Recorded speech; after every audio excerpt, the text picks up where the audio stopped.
संगमेश्वर, पुढे लांजा राजापूर.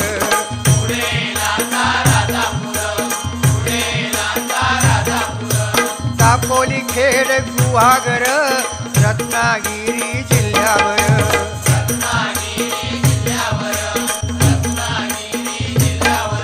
हो, गणपतीचे दिवस इले, सगळ्यांचा आनंद गगनात मावाना.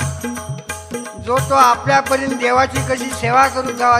पूर्वी काय होता, आपले आजोबा वगैरे सांगत, त्या गणपतीची किंमत फक्त ₹1.5 होतो. आता खरा वाटायचा नाही, कारण दिवस भराले. आता तो